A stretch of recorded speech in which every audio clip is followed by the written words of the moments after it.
que o Fundo Monetário Internacional revisou para cima a estimativa de crescimento da economia brasileira em 2024 e manteve a perspectiva de um PIB menor em 2025. Números aqui na tela para vocês. De acordo com a FMI, a atividade econômica do Brasil deve avançar 3,7% em 2024.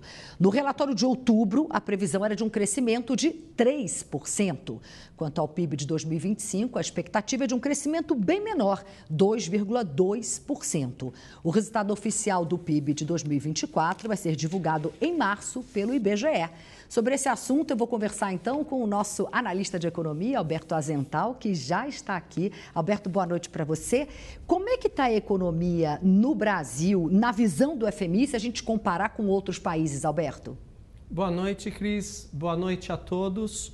A gente pode chamar a próxima arte que a gente vai fazer essa comparação. Porque uma coisa é só pensar no Brasil e olhar só para o país, mas é importante a gente ter uma comparação com países que têm o mesmo perfil do Brasil, e no caso são países emergentes. Enquanto Brasil 3,7 para esse ano, segundo o FMI, que nem você acabou de mencionar, e 2,2, a previsão do mesmo FMI para mercados ou países emergentes ou em desenvolvimento é de 4,2 o crescimento para 2024 e de 4,2 para 2025. Então, o crescimento do Brasil, para o Brasil poder se tornar um país de primeiro mundo ou desenvolvido, teria que ser muito mais forte.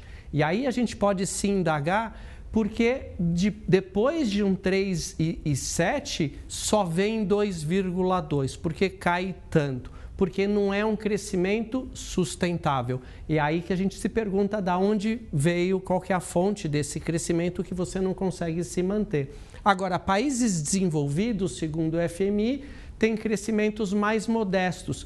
Não porque são piores em termos de economia, muito pelo contrário. Eles já são muito fortes em economia e não têm tanto para onde crescer. Crescimento de 1,7 em 2024 e 1,9. Então, nosso crescimento esse ano está muito mais para aqueles de um país desenvolvido do que para um país emergente. E estamos longe disso, infelizmente, Exato. né? Obrigada, Alberto. Vou conversar agora com Vinícius Torres Freire. Vinícius, boa noite para você. Eu queria te ouvir também qual a sua avaliação sobre essas projeções de crescimento do FMI, o que foi levado em conta e quais fatores podem mudar essas estimativas? Olha, Cris, boa noite para você, boa noite para todo mundo. O FMI fez uma projeção um pouquinho mais alta que a de quase todo mundo, mas o crescimento do Brasil vai ficar por aí neste ano, no ano passado, de 2024. 3,7% é maior que a projeção do Ministério da Fazenda, que diz que vai revisar, que é de 3,3 por hora, maior que a do Banco Central, de 3,5%, maior que a mediana do mercado, que é de 3,5% também.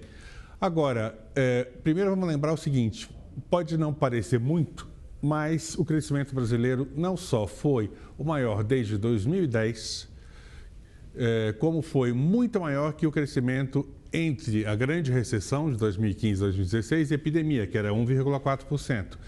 E é preciso lembrar também que o PIB per capita, quer dizer, o tamanho da produção ou da renda do Brasil dividido pela população, está crescendo mais rápido que a população brasileira está crescendo mais devagar, mais ou menos 0,5% ao ano. Então, um crescimento de 3,5%, 3,6% em 2024 é muito maior do que seriam crescimentos do mesmo tamanho, de 3,5% há 10 anos, quando o crescimento da população era maior. Então, o Brasil está crescendo um pouco mais rápido. Vai cair em 2025, neste 2025? Provavelmente. Por que eu digo provavelmente? Há indícios de que há ventos contrários, indícios e provas, né, de que há ventos contrários à economia. A taxa de juros real foi para 10%, uma das mais altas em muito tempo. A gente vai ter um crescimento muito menor do gasto público do governo este ano e a gente tem um aumento de incerteza, tanto doméstica quanto externa. O fronte doméstico é o que a gente sempre diz aqui. Enquanto a gente tiver esse problema de indefinição do que vai ser feito das contas públicas, é possível que a gente tenha mais gente na retranca. Até porque, se o governo não fizer nada e a gente tiver alguma deterioração fiscal, é possível que a gente tenha mais alta de juros e mais alta do dólar, mais risco de inflação e mais alta do dólar. Uma espécie de bolinha de neve que deve interromper crescimento.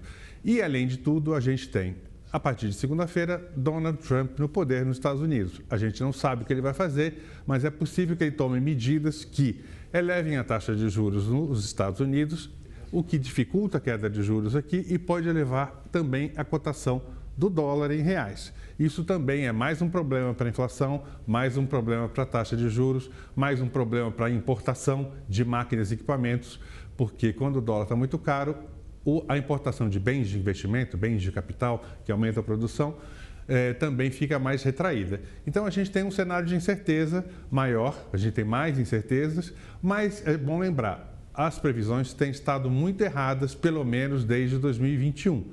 É possível que dessa vez acerte, porque a gente tem aí um cenário de ventos contrários na economia. Mas a dúvida é grande porque a gente não sabe exatamente como tem funcionado a economia brasileira nos últimos 4, 5 anos.